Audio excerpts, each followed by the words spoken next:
मथेन वंदामी साहिब जी, जय जिनेन्द्र और प्रणाम सबको। मैं हूं वैभव मनोज लोडाया और आज हमें ज्ञान विद गुरुदेव एपिसोड नंबर 6। तो गुरु जी, आज का सवाल है कि ये कर्म का चक्र जो है, कर्म की जो साइकिल है, उसे हम तोड़े कैसे? ये जन्म मरण की जो साइकिल में हमारा आत्मा अटक गया है, उसे हम तोड़े कैसे? भारत की परंपरा पुनर्जन्म को के सिद्धांत को मान्य करती है। विदेश की जो भी धर्म है, यानी मुख्य तो दो धर्म है, तो एक तो इस्लाम है और एक क्रिश्चियनिटी है, तो दोनों ही पुनर्जन्म को मान्य नहीं करते हैं। अब भारत की परंपरा के तमाम धर्म पुनर्जन्म को मान्य करते हैं। इसका मतलब ये हुआ हम 84 लाख जीवायोनि को मान्य करते हैं। हम एक के बाद दूसरा जन्म होता है, दूसरा जन्म के बाद तीसरा जन्म होता है, हमारी जन्मों की परंपरा चलती है, इस चीज को मान्य करते हैं। तो इतना भी जो मानता है ना, तो वो आस्तिक है। तो नास्तिक और आस्तिक की पहले तो शुरुआत करते हैं कि जो अस्तित्व को मानता ही नहीं है, पर भव के, पुनर्जन्म के, स्वर्ग के, नरक के, मोक्ष के अस्तित्व को नहीं मानता है, वो नास्तिक है। और जो इस चीज को मानता है वो आस्तिक है। अब आस्तिक को ही ये सवाल होता है कि हम हमारे जन्म मरण को तोड़े कैसे। जैसे एक फुटबॉल का मैदान है और फुटबॉल की मैच है, और मैच के अंदर जिसके पास में भी वो बॉल आया फुटबॉल, तो वो व्यक्ति, वो खिलाड़ी पैर से लात मार करके, किक लगा करके बॉल को आगे बढ़ाता है। तो पूरा वो बॉल उस मैच के दरमियान इधर से उधर, उधर से उधर, उधर से उधर घूमते रहता है, फिरते रहता है और अलग अलग व्यक्तियों के पास जाता है। मैच कब पूरी होती है? कि जब वो बॉल उसके लास्ट में गोल पोस्ट में पहुंचता है, तब जाकर के मैच पूरी होती है। तो इसी प्रकार से जन्म मरण के फेरे से मुक्त होकर के आत्मा जब मोक्ष में पहुंचता है, तब अपनी ये साइकिल पूरी होगी। अब प्रश्न ये है कि ये क्या करने से वो अपने गोल पोस्ट में पहुंचेगा, क्या करने से आत्मा मोक्ष में पहुंचेगा, ये साइकिल कैसे दूर होवे? तो ज्ञानी भगवंतों ने इसके लिए बहुत सारे उपाय बताए हैं। बेसिक कुछ चर्चा करते हैं कि सबसे पहले नंबर में तो हमको हमारी बिलीफ को चेंज करना पड़ेगा। ये साइकिल को तोड़ने के लिए सबसे बड़ा जो मेजर रोल है ना, वो हमारी रॉन्ग बिलीफ है। अब पहला ही भार 20 पाया जिसको कहते हैं कि बिलीफ को सुधारनी पड़ेगी। बिलीफ को सुधारना ही सम्यक दर्शन है। जैन परिभाषा के अंदर संकित या सम्यक दर्शन या बोधि, ये शब्द को बड़ा महत्व देने में आया है। सम्यक दर्शन आएगा तो जीव का उद्धार होगा, बोधि बीज की प्राप्ति होगी तो जीव का उद्धार होगा, तो हम जन्म मरण के फेरे में से टलेंगे। लेकिन सम्यक दर्शन यानी क्या? राइट बिलीफ, सच्चा जानना। हमारी जो मान्यताएं हैं अनादिकाल की, उसको छोड़नी बहुत कठिन रहती है। एक मान्यता की बात करें कि हमारी मान्यता ये है, हम मान ये रहे हैं कि सुख खराब है, असुख अच्छा है, दुख खराब है। अब सदियों से यही मानते आ रहे हैं, जन्मों जन्मांतर से यही मानते आ रहे हैं। सिंपल सा लॉजिक से भी बात करें ना, जब हम दुख में रहते हैं तो हमको भगवान याद आते हैं, गुरु याद आते हैं, धर्म याद आता है, तो हम उससे अटैच होते हैं, उसके नजदीक आते हैं उस समय, उस पीरियड के दौरान। और जब हम सुख में रहते हैं तो हमको एंजॉयबल लाइफ याद आती है, एंटरटेनमेंट के साधन याद आते हैं, घूमना फिरना, मौज मस्ती, भोग विलास याद आता है, तो उस समय हम देव गुरु धर्म भगवान से दूर हो जाते हैं। तो लॉजिक से ये भी समझ में आता है कि सुख अच्छा कि दुख अच्छा।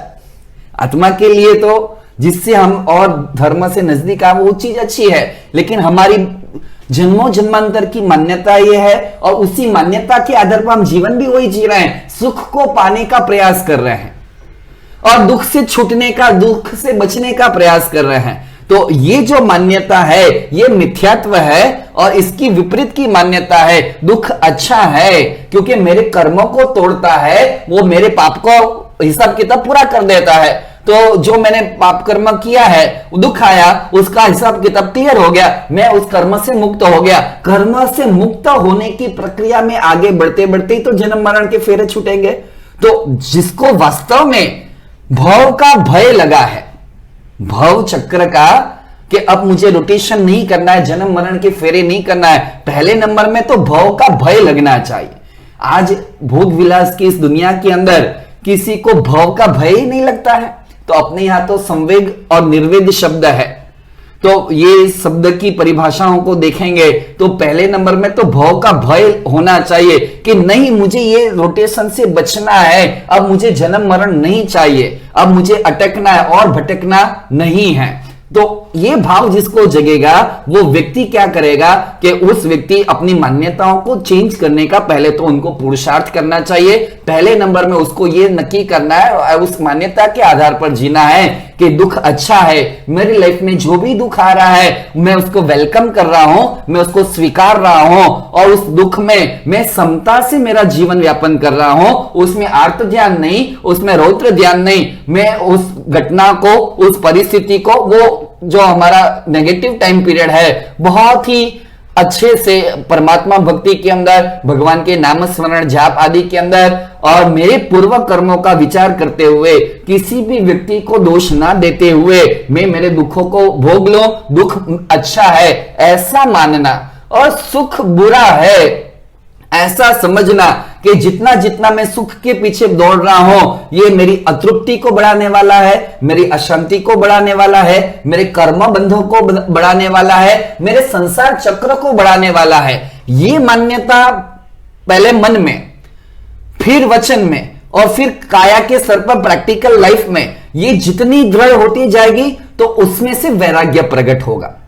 और एक बार अंदर से, भीतर से वैराग्य इस माध्यम से प्रकट हुआ, सम्यक्त्व के कारण जो वैराग्य प्रकट हुआ, वो ही चीज में हम 2%, 5%, 10%, 15% आगे बढ़ते बढ़ते स्टेप बाय स्टेप मिथ्यात्व में से सम्यक्त्व, सम्यक्त्व में से देशवृत्ति यानी छोटे छोटे नियमों का पालन, अणुव्रतों का पालन यानी कि श्रावक धर्म, गृहस्थ का धर्म, और उसके बाद फिर उसी को आगे बढ़ाते हुए साधु धर्म और चारित्र का पालन, और उसी मार्ग पर आगे बढ़ते बढ़ते हमारी मान्यताएं कि ये है कि देह और आत्मा एक ही हैं, तो ये हम ये मान रहे हैं कि देह और आत्मा एक हैं, उसका भेद ज्ञान, हर गलत मान्यताओं का भेद होगा और छेद होगा, तभी हम इस कर्म चक्र से मुक्त बन सकते हैं। तो इन शॉर्ट में ये कहा गया कि कहना चाहता हूं